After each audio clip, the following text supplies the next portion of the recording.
हाँ तो स्टूडेंट इस क्वेश्चन को हम करेंगे। क्या करना है, HCF निकालना है इस संख्या 1 संख्या 2 का, मतलब पहले दो संख्याएं दी हैं, इनका HCF दिया है हमको कि 9 है, 9 दिया है, हमको LCM बताना है इन दोनों ही संख्याओं का। तो आपको याद होगा मैंने अभी इस जस्ट दूसरा क्वेश्चन हमने कराया था आपको, बहुत ही इजीली उसी पर बेस्ड है। आपने क्या, मैं उसको ध्यान आपको केंद्रित कराऊंगा उस पर, उस बात पर, फिर उसके बाद इस क्वेश्चन को करूंगा। ठीक है, चलिए। तो hello student, welcome to my channel master classes. My name is Talib और आप देख रहे हो मास्टर क्लासेस यूट्यूब चैनल। चलिए स्टार्ट करते हैं, इस क्वेश्चन को जल्दी से लगाएंगे। तो आपने पढ़ा था क्वेश्चन नंबर 2 में कि दो संख्याओं का योगफल क्या होता है, दो संख्याओं का गुणनफल, दो संख्याओं का गुणनफल क्या होता है। याद कीजिए जल्दी, अपने दिमाग में थोड़ा सा जोर डालिए। क्वेश्चन नंबर 2 आपने किया होगा, मैंने बार बार बताया था कि दो संख्याएं अगर हों और उनका गुणनफल कर दिया जाए तो उनका अगर जो LCM होगा उस संख्याओं का और गुणे HCF जो होगा उनके बराबर होगा। LCM उस संख्या का LCM निकालें दोनों संख्याओं का, जैसे ये दो संख्या हमारे पास है तो इनका LCM निकालें और इनका HCF निकालें। क्या क्या मैंने इनका LCM निकालें, इनका HCF निकालें, दोनों को उन दो LCM और HCF को गुणा करेंगे तो जो आएगा वही इन दो संख्याओं को गुणा करने पे आएगा। यही बात मैंने उस दिन बताई थी आपको। ठीक है, तो आइए क्वेश्चन को स्टार्ट करें और आपको जल्दी से बताएं क्या आएगा। ये है आपका फॉर्मूला, आप इसको एज अ फॉर्मूला याद कर सकते हैं। अगर याद है आपको तो आपको क्वेश्चन लगाने में कोई दिक्कत नहीं होगी। दो संख्याओं को गुणनफल करना है हमको, तो हमारे पास पहली संख्या ये, दूसरी संख्या ये। अब ये दोनों ब्रैकेट्स में एक ही बात है, ऐसा मैं समझना दोनों अलग अलग है, वो सेम ही है। तो ये दो संख्याएं, तो दो संख्याओं को गुणनफल का है तो दो संख्याओं का गुणनफल कर देते हैं। गुणनफल मतलब गुणा, गुणे 657 इज इक्वल टू LCM भैया और गुणे HCF।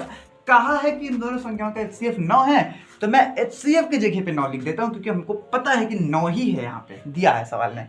ठीक है, अब चूंकि हमको निकालना है कि LCM क्या होगा इन दो संख्याओं का, तो मुझे 9, मेरे पास 9 यहाँ पे है, 9 को मैं इधर भेज दूं, 9 को मैं इधर भेज दूं, तो इस बात को मैं इस तरह से लिख लूं, LCM इधर है और 9 इधर चला आया है, तो ये जो 9 गुणे में है, आपको समीकरण आता ही होगा थोड़ा बहुत, क्योंकि बचपन से थोड़ा बहुत समीकरण तो आया ही होगा। ये जो मल्टीप्लाई में है वो डिवाइड में बन जाता है, मतलब जो गुणा में होता है वो भाग में बन जाता है, बराबर के इस तरफ लाते ही।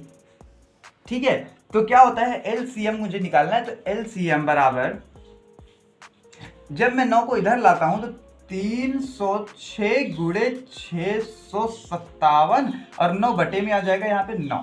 ठीक है, क्लियर है इतनी बात।